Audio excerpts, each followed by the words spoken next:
आप सभी विद्यार्थियों का स्वागत है Subhash study centre YouTube channel पर।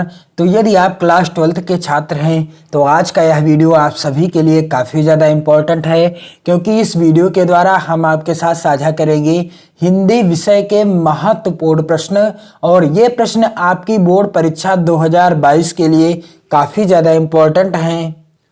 और इन प्रश्नों के साथ ही साथ मैं आपको इनसे रिलेटेड जो अन्य प्रश्न बन सकते हैं आपकी परीक्षा 2022 में, तो उनको भी इस वीडियो में आपसे शेयर करूंगा। तो चलिए स्टार्ट करते हैं। तो यदि आप चैनल पर नए हो तो चैनल को जरूर सब्सक्राइब कर लीजिएगा और बेल आइकन को जरूर दबा दीजिएगा, ताकि आने वाली प्रत्येक वीडियो का नोटिफिकेशन आप तक पहुंचता रहे और आपको चैनल की प्लेलिस्ट में अन्य महत्वपूर्ण वीडियो मिल जाएंगी जो आपकी बोर्ड परीक्षा 2022 के लिए काफ़ी ज़्यादा इम्पोर्टेंट होंगे। यहाँ पर आप देख सकते हैं पहला प्रश्न है और यह प्रश्न मोस्ट इम्पोर्टेंट है 2022 बोर्ड परीक्षा के लिए। हिंदी का प्रथम मौलिक उपन्यास कौन सा है? हिंदी का प्रथम मौलिक उपन्यास कौन सा है? तो यहाँ पर पहला विकल्प है भाग्यवती, दूसरा है परीक्षा गुरु, तीसरा है कंकाल और चौथा विकल्प है पुनर्नवा।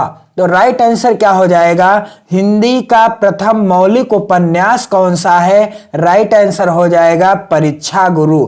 और परीक्षा गुरु किसका उपन्यास है, यानी परीक्षा गुरु के लेखक कौन है? तो श्रीनिवास दास, श्रीनिवास दास जी के द्वारा यह लिखित उपन्यास है, हिंदी का प्रथम मौलिक उपन्यास। और यहाँ पर आप देख सकते हैं प्रकृति का सुकुमार कवि किसे कहा जाता है? यहाँ आपको दिख रहा होगा, प्रकृति का सुकुमार कवि कहा जाता है सुमित्रा नंदन पंत जी को। यह प्रश्न भी आपकी परीक्षा में आ सकता है। यहाँ पर आप देख सकते हैं काफी ज्यादा मोस्ट इंपॉर्टेंट क्वेश्चन है, मोस्ट इंपॉर्टेंट क्वेश्चन है। आवारा मसीहा की रचना विधा है। आवारा मसीहा की रचना विधा क्या है? यहाँ पर पहला विकल्प दिया गया है संस्मरण, दूसरा है जीवनी, तीसरा विकल्प है रेखा चित्र और चौथा विकल्प है आत्मकथा। तो आवारा मसीहा की रचना विधा क्या है? राइट आंसर क्या हो जाएगा? आवारा मसीहा जीवनी विधा की रचना है। और आवारा मसीहा किसकी रचना है? विष्णु प्रभाकर जी की रचना है। किसकी रचना है? आवारा मसीहा के रचनाकार कौन है? विष्णु प्रभाकर जी हैं। आप ध्यान दीजिएगा, विष्णु प्रभाकर की रचना है आवारा मसीहा। और किस विधा की रचना है? जीवनी विधा की रचना है। अगला प्रश्न है काफी ज्यादा मोस्ट इंपॉर्टेंट, चिंतामणि के रचनाकार हैं। दिए गए विकल्पों में से चिंतामणि के रचनाकार कौन हैं? पहला विकल्प है जयशंकर प्रसाद, दूसरा विकल्प है रामचंद्र शुक्ल, तीसरा विकल्प है महादेवी वर्मा और चौथा विकल्प है प्रेमचंद। तो राइट आंसर क्या हो जाएगा इस प्रश्न का? इस प्रश्न का सही उत्तर हो जाएगा आचार्य रामचंद्र शुक्ल जी के द्वारा रचित रचना है चिंतामणि। और चिंतामणि की रचना विधा क्या है? यदि प्रश्न पूछा जाए कि चिंतामणि किस विधा पर आधारित रचना है, तो चिंतामणि आचार्य रामचंद्र जी का निबंध संग्रह है। क्या है? आचार्य रामचंद्र जी का निबंध संग्रह है। यह भी प्रश्न पूछा जा सकता है। और अगला मोस्ट इंपॉर्टेंट, यह प्रश्न कई बार बोर्ड परीक्षा में आया हुआ है, मोस्ट इंपॉर्टेंट क्वेश्चन 2022 बोर्ड परीक्षा के लिए, इसे आप जरूर तैयार कर लीजिएगा। ब्राह्मण पत्र के संपादक हैं। ब्राह्मण पत्र के संपादक कौन हैं?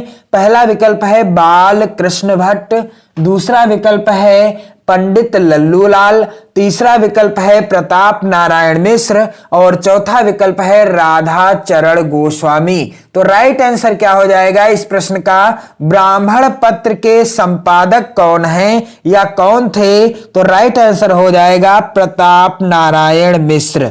ब्राह्मण पत्र का संपादन किसने किया? प्रताप नारायण मिश्र ने किया। और प्रताप नारायण मिश्र जी किस युग के लेखक थे? तो यहां पर आपको मैं जानकारी दे दूं, प्रताप नारायण मिश्र जी भारतेंदु युग के लेखक थे। किस युग के? भारतेंदु युगीन लेखक थे। अगला प्रश्न है मोस्ट इंपॉर्टेंट, हिंदी प्रदीप के संपादक हैं। यह प्रश्न और इसके पहले जो मैंने प्रश्न आपको बताया है ब्राह्मण पत्र के संपादक हैं। ये दोनों मोस्ट इंपॉर्टेंट प्रश्न है 2022 बोर्ड परीक्षा के लिए, आप जरूर तैयार कर लीजिएगा। हिंदी प्रदीप के संपादक हैं, पहला विकल्प है बाल कृष्ण भट्ट, दूसरा विकल्प है राधाचरण गोस्वामी और तीसरा विकल्प यहां पर देख सकते हैं आप बद्री नारायण चौधरी। तो इन तीनों विकल्पों में से राइट आंसर क्या हो जाएगा कि हिंदी प्रदीप के संपादक हैं। तो कौन है हिंदी प्रदीप के संपादक? राइट आंसर क्या हो जाएगा इस प्रश्न का? बाल कृष्ण भट्ट। हिंदी प्रदीप का संपादन किसने किया? बाल कृष्ण भट्ट जी ने किया। और ब्राह्मण पत्र का संपादन किसने किया? प्रताप नारायण मिश्र जी ने किया। मोस्ट इंपॉर्टेंट हैं ये दोनों प्रश्न, आप जरूर तैयार कर लीजिएगा। और यहां पर आप देख सकते हैं प्रश्न आ ही गया, आवारा मसीहा के लेखक हैं। दिए गए विकल्पों में से आवारा मसीहा किसकी रचना है? पहला विकल्प है कन्हैया लाल मिश्र प्रभाकर, दूसरा विकल्प है प्रभाकर मिश्र और तीसरा विकल्प है विष्णु प्रभाकर, चौथा विकल्प है लक्ष्मी नारायण मिश्र। तो राइट आंसर क्या हो जाएगा?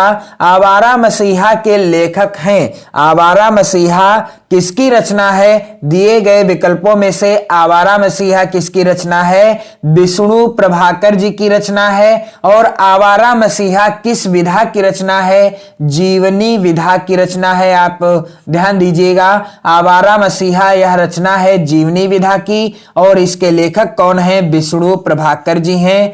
मोस्ट इंपॉर्टेंट क्वेश्चन है यह भी 2022 बोर्ड परीक्षा के लिए। अगला मोस्ट इंपॉर्टेंट प्रश्न है बाल कृष्ण भट्ट की आत्मकथा किस विधा की रचना है? बाल कृष्ण भट्ट की आत्मकथा किस विधा की रचना है? पहला विकल्प है उपन्यास, दूसरा विकल्प है कहानी, तीसरा विकल्प है जीवनी और चौथा विकल्प है आत्मकथा। तो यहां पर आप देख सकते हैं लिखा है बाल भट्ट,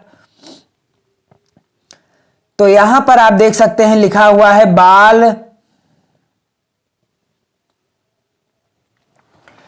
अगला मोस्ट इंपॉर्टेंट प्रश्न है बाण भट्ट की आत्मकथा किस विधा की रचना है? यह भी मोस्ट इंपॉर्टेंट क्वेश्चन है 2022 बोर्ड परीक्षा के लिए।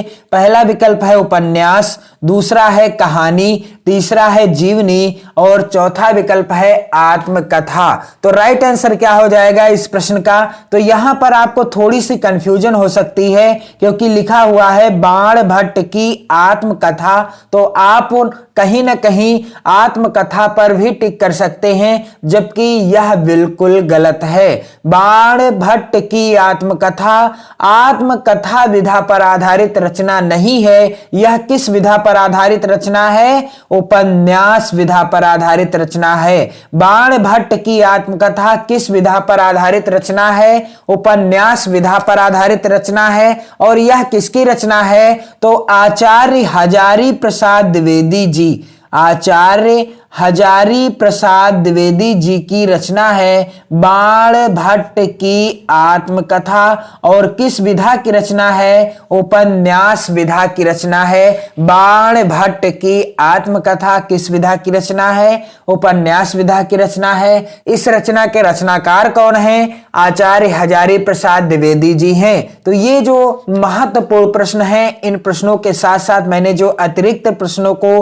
भी आपके साथ साझा किया है, इन्हें भी आप तैयार कर लीजिएगा क्योंकि ये आपकी बोर्ड परीक्षा 2022 के लिए काफी ज्यादा इंपॉर्टेंट हैं। और आप कमेंट कीजिएगा ताकि मैं आपके लिए जल्द से जल्द अगला वीडियो इसी तरह के महत्वपूर्ण प्रश्नों से रिलेटेड उपलब्ध करा सकूं। और आप सभी को नववर्ष की हार्दिक शुभकामनाएं। आप सभी का जीवन मंगलमय हो और आप अभी से बोर्ड परीक्षा की तैयारी करना आरंभ कर दें क्योंकि आपकी बोर्ड परीक्षा अब होनी ही होनी है। और अब आपको जरा भी ढिलाई नहीं बरतना है। परीक्षा के लिए बेहतर ढंग से तैयारी करते रहना है, मस्त रहना है, खुश रहना है। जय हिंद।